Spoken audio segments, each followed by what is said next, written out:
আজকে আমরা যে গল্পটা নিয়ে কথা বলবো সেটা ভালোবাসা আর স্বাধীনতা নিয়ে, কিন্তু এর শেষটা শায়দ আমাদের ধারণার থেকেও অনেক বেশি মর্মান্তিক। এটা এমন একটা কাহিনী যা আমাদের নিজেদের সিদ্ধান্তের পরিণতি নিয়ে নতুন করে ভাবতে বাধ্য করবে। দেখুন, শুরুটা কিন্তু আর 10টা সাধারণ ভালোবাসার গল্পের মতোই ছিল।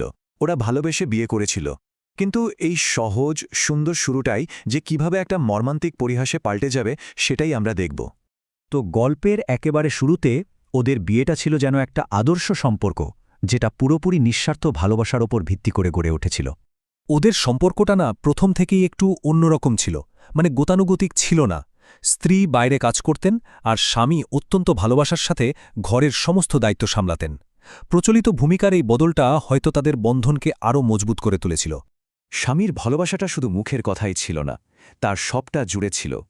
তিনি ঘণ্টার পর ঘণ্টা রান্নাঘরে কাটাতেন, নতুন নতুন রেসিপি চেষ্টা করতেন, শুধু স্ত্রীর পছন্দের খাবারটা বানানোর জন্য।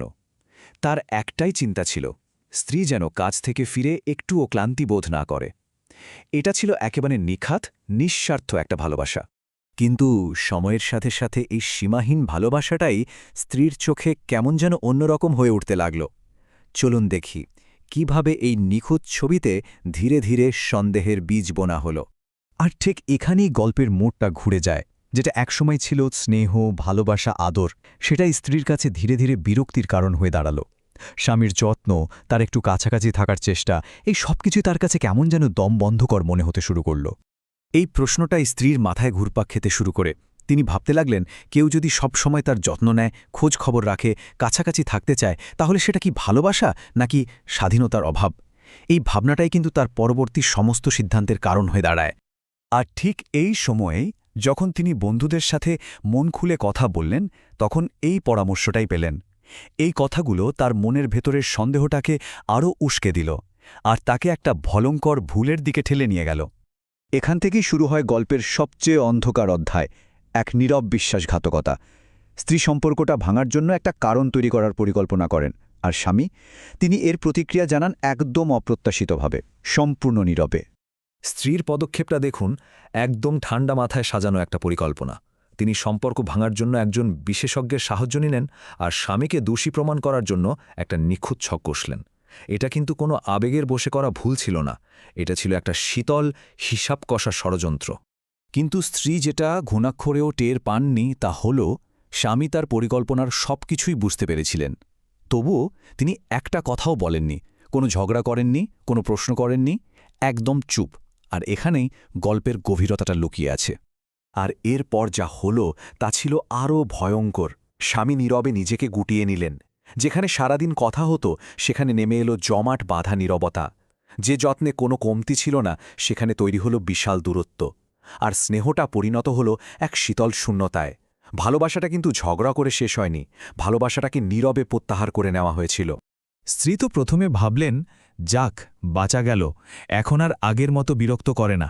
কিন্তু তিনি এটা বুঝতেই পারেননি যে এটা তার পরিকল্পনার সাফল্য ছিল না, এটা ছিল তাদের ভালোবাসার মৃত্যুর শান্ত, নীরব শুরু। তিনি আসলে পুরো পরিস্থিতিটাকেই ভুল বুঝেছিলেন।